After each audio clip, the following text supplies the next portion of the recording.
Greetings, Voyagers.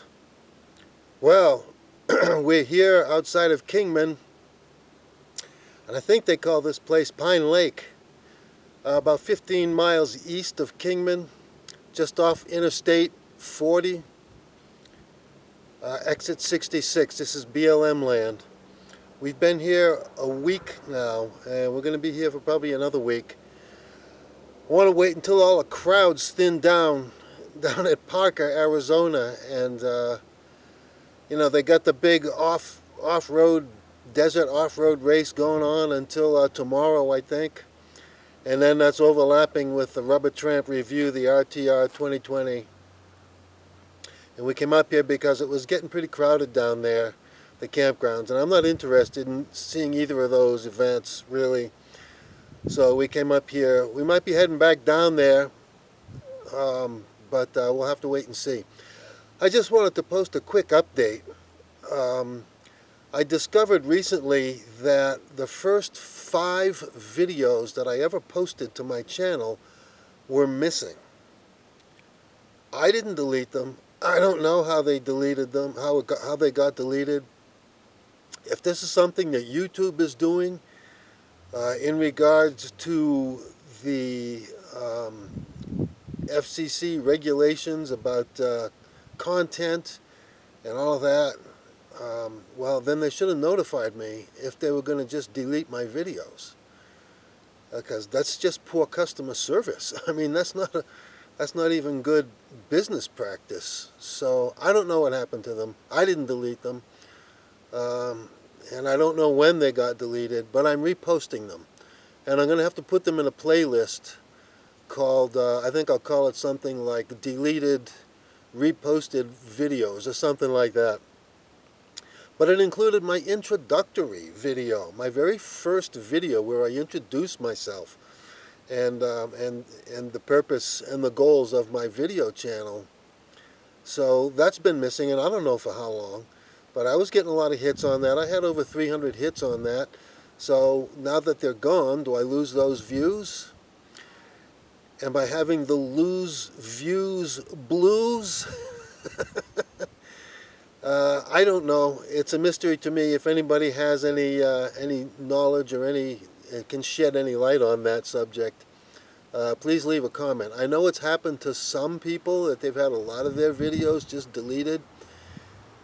And I think it has to do with these new regulations that went into effect in January.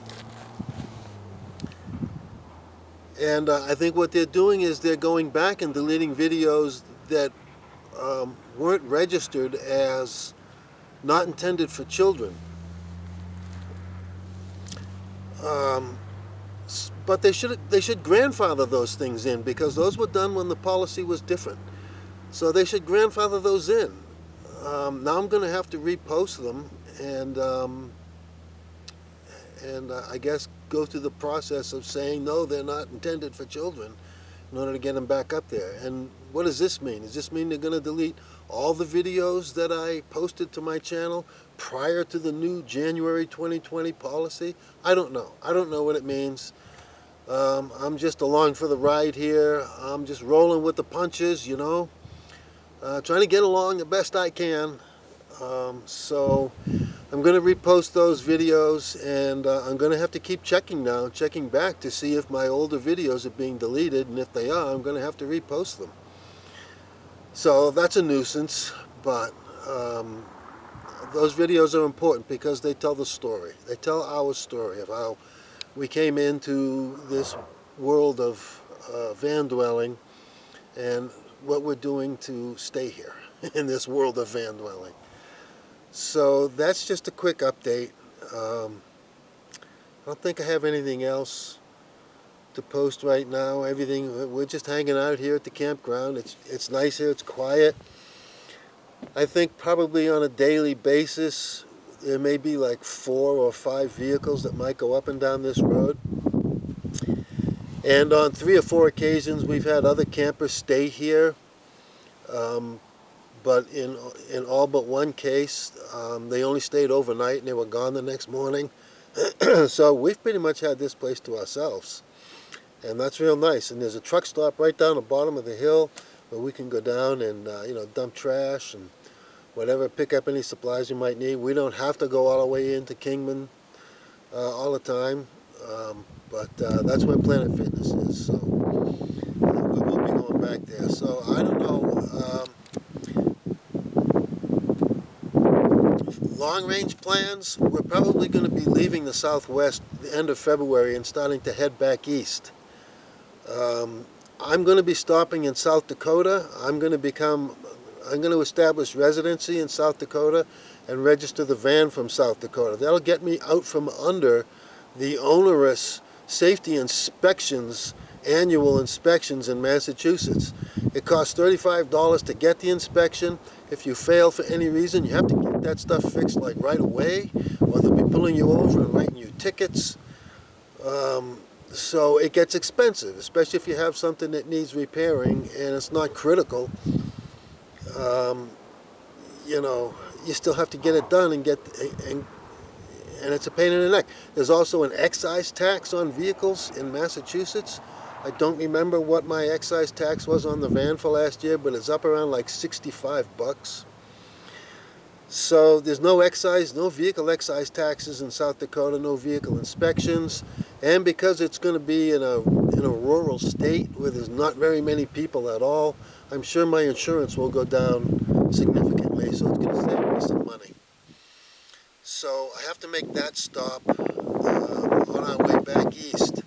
It's going to mean going a little further north than I had wanted to, but it has to be done. So we may start making our way back east by the end of next month, probably in another month. We plan to stay until around the 1st of March, but we may be leaving a little earlier. I'm also going to get the van looked at. I'm going to stop in Wilkes-Barre, Pennsylvania again at the mechanic who did the work on the engine on our way out here.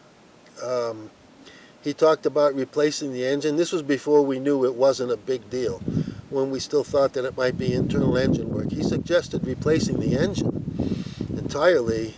He can do it. He said he does about 3 or 4 a month. And I may be misquoting him, but I think he said $1,500, which sounds way low. But I'm going to be stopping in and seeing him on the way back because it's leaking oil. Not very much, very little, but it's only going to get worse. It's leaking from different places. So I may just, if it's only going to be $1,500 and the engine comes with a 3-year warranty. We have bees out here. And I know Arizona has killer bees, so gotta be careful. I hear them buzzing around the windows and buzzing around my roof vent all the time during the day. I may cut short this update. Get out of here. I don't want to antagonize them either because it may signal them to swarm. Killer bees, yeah, just what I need. So, I'll be stopping in Pennsylvania to get that done. I also have to stop in Pennsylvania to see my online friend, Grammy Debbie. I'm going to be installing my old Max Air vent fan in her van. So I promised her I would do it, and it's on the way back. I have to go through Pennsylvania. Anyway, so that will probably take a day, maybe 2. We'll see. So I'm moving my schedule up a little bit. There's also family business to take care of when I get back, legal business, all kinds of stuff. So, yeah, we're going to be curtailing our winter vacation a little bit, but and we're going to have to be. Get out of here. And we're going to have to be traveling through Kansas, Nebraska, and South Dakota in February. And, it's winter time. We've been having some nasty storms, so I have to allow time for bad weather just in case. So that's it. That's a wrap for today. Thanks for watching. Be sure to like, subscribe, comment, tell your friends, and share, because sharing is caring. Peace and out.